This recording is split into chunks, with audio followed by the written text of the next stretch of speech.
Hey brothers and sisters in Christ and people of YouTube. It's a nice sunny Sunday morning. We've had about 3 hours sleep because of work. I think I finally got home and settled by like 4:30, and I was just up again at 8, and it's like I had a choice here. I can either go back to sleep, not have some really spicy noodles, not go to church today. I haven't been to church for ages because work's just been so busy. But I went down and got some noodles, and the woman there's like, if I closed my eyes, I would not know the difference between you and a Thai man. And she said it a couple of times, and I was like, because it's spicy. I get it now. She was very funny. But that's the funny thing. Like, when you're with a narcissist, nobody wants to talk to you. Nobody, like, at all. And then people from all walks of life start talking to you, and it's weird. At first, you just don't know how to handle it because you're like, normally there's a big cultural divide with people. Like, they just don't want to talk outside of their culture, and I don't know. Like, it's not that they're racist or anything. It's just like maybe just a shyness or something. I don't know, but it's just really funny. It took me back a bit. I was like, she really wanted to have a bit of a chat, and I wasn't doing anything. I was just sitting there enjoying my noodles.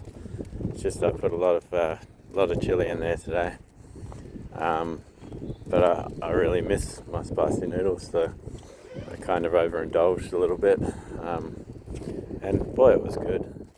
But I was just walking around town thinking about how nice it is just to be able to make my own decisions and not have to consult anyone about them.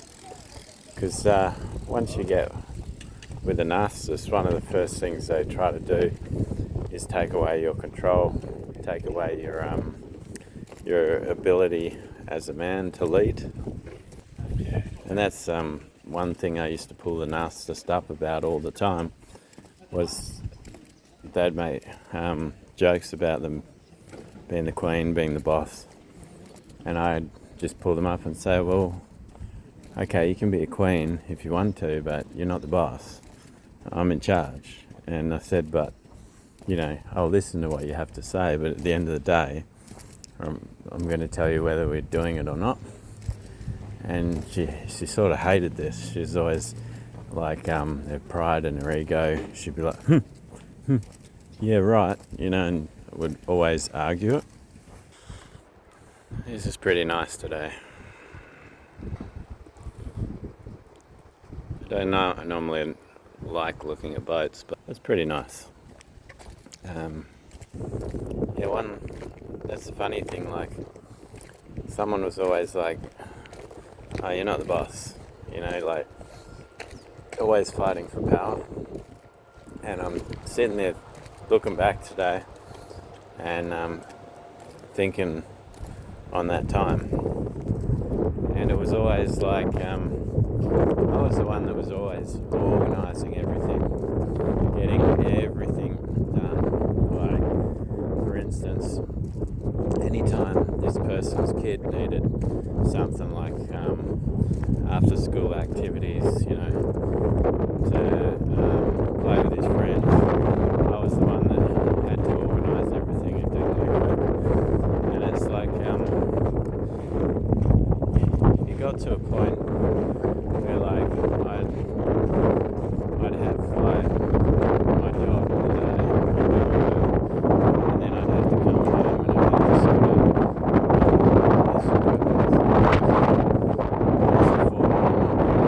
this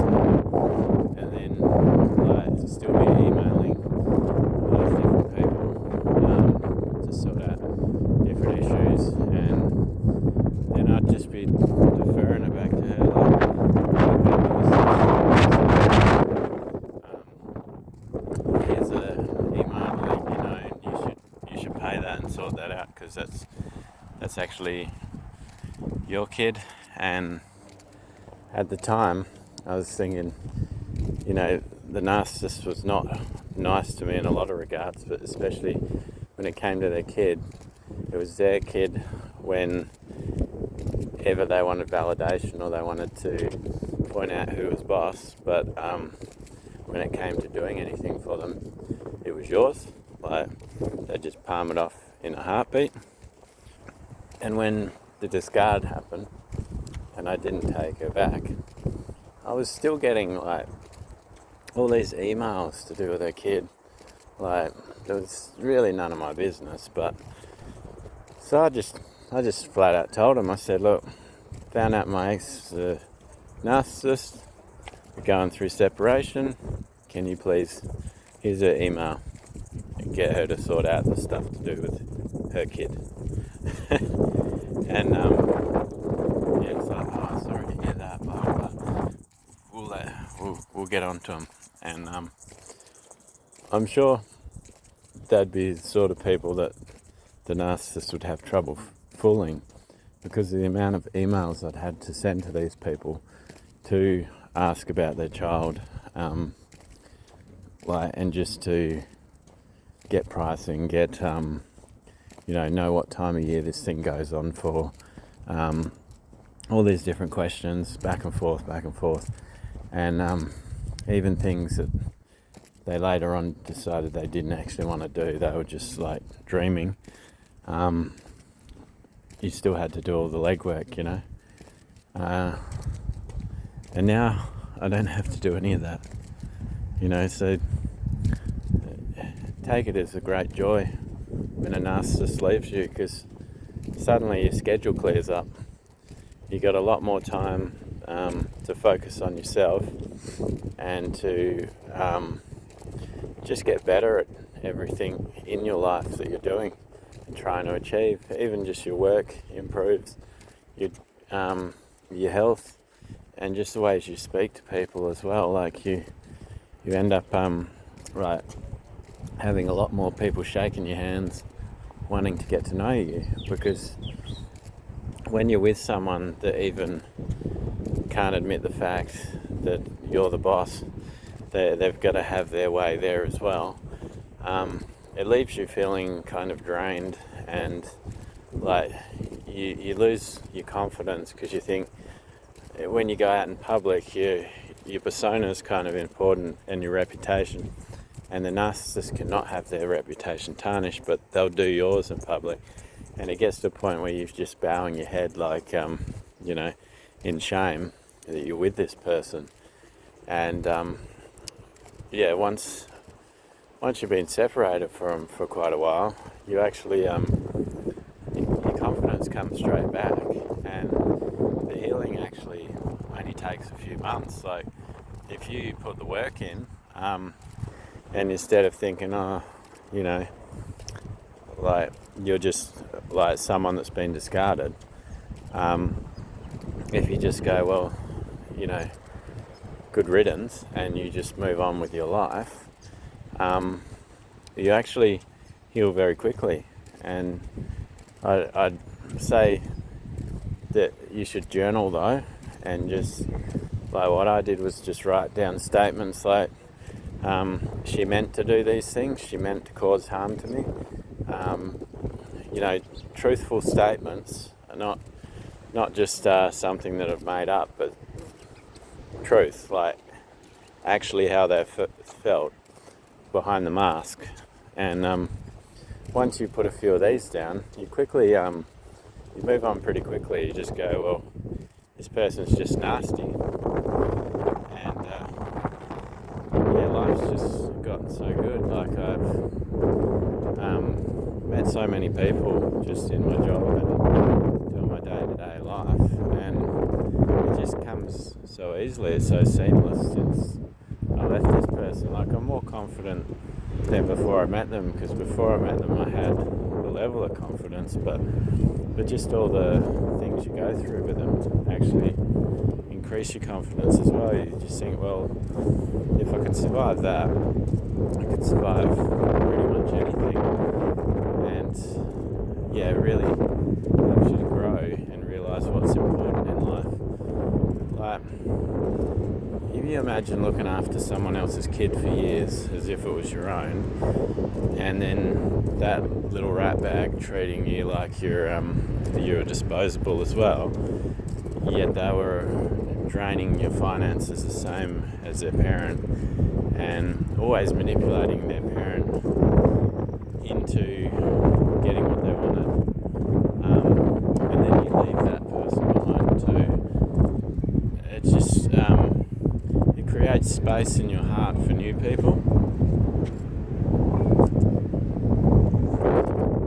I think that's where I'm quite lucky though, is the fact that I took the stance that I took about never going back to this person. Like, I just realised they were trash. I'd put them up on a pedestal and I'd prayed for them that they'd get their healing, and that they I made all these excuses for them, like, oh, it's because of their ex, they're like this, that's why they're, it's the abuse cycle, like, because abuse happens in a cycle, like, if you're being abused, a lot of the time you abuse someone else. So I just kind of assumed it was that, but then later on I figured out, nah, this person's just nasty. They're wicked. They're just selfish and in it for themselves. And then they want to blame someone else for their flaws. And that's just projection. They love projecting their sins on other people and saying, oh, well, it's them, they're the cheat, they're the liar. They're very good at doing this. And unless you've been through it yourself, like this is what I was having a discussion with someone before, like, unless you've been through it yourself, a lot of the time people don't realise how painful narcissism is. Like, a lot of people just go, oh, why don't you just move on? Why don't you just go out with another chick and, after a couple of dates you'll be over it. Like, they just think, oh, just move on with your life, but it's not as simple as that with all the damage the narcissist does to a person. And the fact that they do it when there's other people around them is probably the most alarming thing. Like, they'll be at a party and a lot of people would just feel shame for the fact they were gossiping about someone. But the narcissist loves it when there's a whole heap of people around them that start gossiping and doing bad things. They just love their children to say they just love being bad and doing wicked things. And they don't actually have a good bone in their body. And this is what you soon come to realise. That everything in the Bible is true and correct, and God has He has a solution for everything, and He has a word for everything. And one of His words is light cannot have fellowship with darkness. And a lot of the time I thought that just meant that you couldn't, someone that's full of light couldn't be around someone full of darkness. But it also means you can't produce, like, the opposite. So if you're full of darkness, you can't produce light in your life. And you'll notice, like, if someone that is a good person or has a lot of light, they'll feel guilty when they do something bad. Like, even, let's say you get a bit snappy with someone at work, you feel convicted to apologise to that person. Whereas someone like the narcissist is full of darkness will snap at someone just to get control of them and say, well, I shut them up. See, that's how you do it, shut them up. And I remember having a conversation with a narcissist about this, about someone that was just like having little digs at me at work, and they said, oh, you just got to shut them up. You just talk down on them like this. And I just felt really bad about it. And that's the thing, like, I just couldn't do what the narcissist asked me to do, and that was quite a turning point for me as well, was just hearing how they felt that you could just treat someone like you just just had to shame someone out to shut them up. And it's like, oh, is this what you really do at work? And yeah, it kind of opened my eyes a little bit. And I really hope they're not watching, because it's just making them more better at their craft, you know. Yeah, but it's really, really true that light cannot have fellowship with darkness. And you realise this very quickly with a narcissist. They can pretend to be full of light, but they can't keep the act up for long because they just love doing wicked things. And you'll notice this when they start gossiping about someone, and then they just have this sickly cackle, like, about doing these bad things to people, and about, you know, they'll plant seeds in people about doing wicked things at work to other people, and they'll just have a sick cackle, like, what's her name, the Wicked Witch from, you know, the Wizard of Oz. I think one of the funniest things a narcissist will say to you, and they'll say it over and over, because they said it to me, was that they'd say, oh, you can't live without me. You know, you'd be lost without me. And I remember thinking, well, that's not true. I live by myself for long periods of time, I'll be fine. That's one of their lies I could never accept. I was always like, you know, done it before, can do it again. I'll have my kitchen back, you know, I can start cooking. Like, I used to do a lot of stews and Indian curries and stuff, and batch cooking. Like, I always preferred to just cook something that I could freeze some for later, and just kind of do that with a few different things, so that you had different things each day. And so it's like, it's not going to bother me at all. Yeah. And the truth is, you don't need these people at all. They just cause problems in your life. Like, they literally, they suck the life out of you. And, like, I never was one that wanted to go out to any dinner parties. I'd just prefer to be a family man and be around the family. And the narcissist was always dragging you out to all these different parties, all these different people. And it just got exhausting. It's like, why do you want to hang out with these low vibration people? And I actually ran into someone like that tonight, that was saying, last night, they were saying, oh yeah, we don't have much to do with anyone, it's just us, we stay as a family unit, we just keep together. And I thought, well, that's exactly how it should be, you know, like, why do you need to introduce all these other elements into your life? Like, how unhappy are you if you can't just be happy with your family that you have? And a lot of people are like that. They're not satisfied with what they have in life, so they just they keep inviting all these people in their life that are not good for them as a way to rebel or make them feel like they've escaped their own life. And all these people they invite in, a lot of the time they're toxic, and they just want to see your life burnt in flames, you know, or the ship sinking. They aren't happy for you because they're not happy in their own life either. And a lot of the time you see it in the workforce too, that people are always attacking other people because they're successful, or they got a smile on their face. Oh, I don't like that person because they're this way or that way. You know, rumours get started, gossip gets started. And these are the people that you sort of walk away from. You go, I don't want to have anything to do with these people because they're just creating chaos and drama. And that's the funniest thing with a narcissist. One of the first things they tell you is, don't go near that person. They're full of drama. You don't want to go near that person. They'll cause trouble. And this is a narcissist telling you this.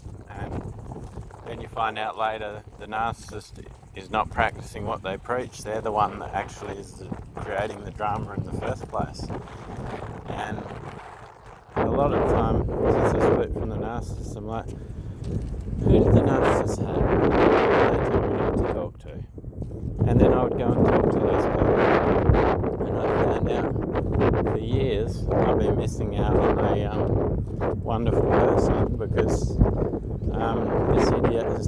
that they're no good, that they're dramatic or they're this or they're that. And it's like they hate anyone that they view as competition or that is better than them. They really can't stand someone if they just know that this person is better than them. That, like, the narcissist will always tell people they're the best. There's no one better, but when they see that someone fully is better than them, they will hate that person like nothing else. And they'll be starting smear campaigns on them. And, I should have seen the red flags just listening to how the narcissists talked about other people. Because they talked bad about so many people. And they're such good actors that it felt justified. It felt like what they were saying was actually true, and that they had good grounds for being upset with this person. They have a real knack of selling their lies, But at the end of the day, that's all they are, lies and storytellers. They're always got a performance going. They've always got to sell a narrative, like they can't sit still. Like, you go to a party and I could just sit there and listen to a few people, be happy just sitting there and chilling out. Whereas a narcissist cannot sit still.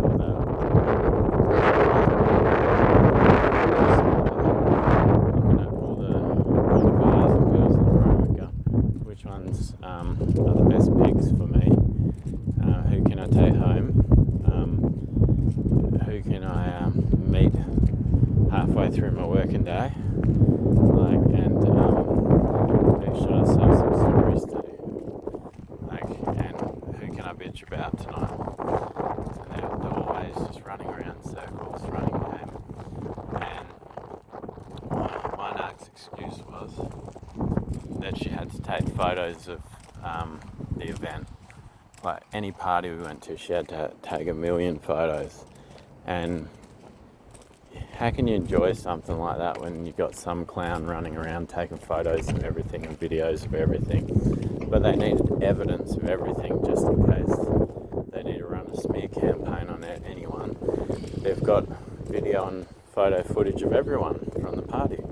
So if anyone says anything bad about them, they'll just use that, and they'll make a story up, and they'll edit photos and videos until it seems plausible. And there'll be people that the narcissists that are scared of the narcissist, and they'll put on fake smiles, and they'll be overly nice to the narcissist and encourage them, and they'll be their enablers. But at the same time, it's because they do feel intimidated and scared of this person, because they know what they're capable of. And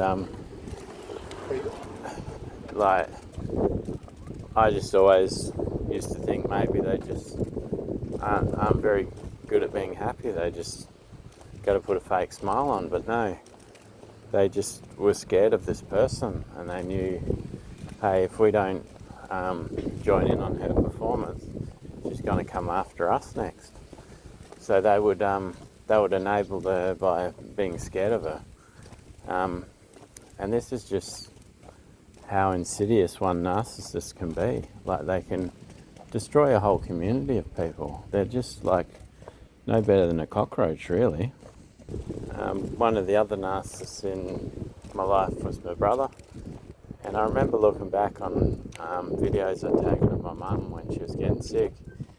And even then, he was running game on me, like talking bad about me to my sister. And the funny thing is, like, I was the one that got the two of them talking together. Like, my sister's like, I'm having nothing to do with him because he's druggy. And I said, no, I got him in the church. And then I started sprouting some scriptures off saying, look, you say you're a Christian and you're not even, giving him a chance to reconcile with you. And after doing all the legwork like that, then he chose to smear me to her. And it's like, you can't win with these people. Like, you try and do them a good deed here or there, and they don't appreciate it. Like, they'll literally, they'll never appreciate anything you do.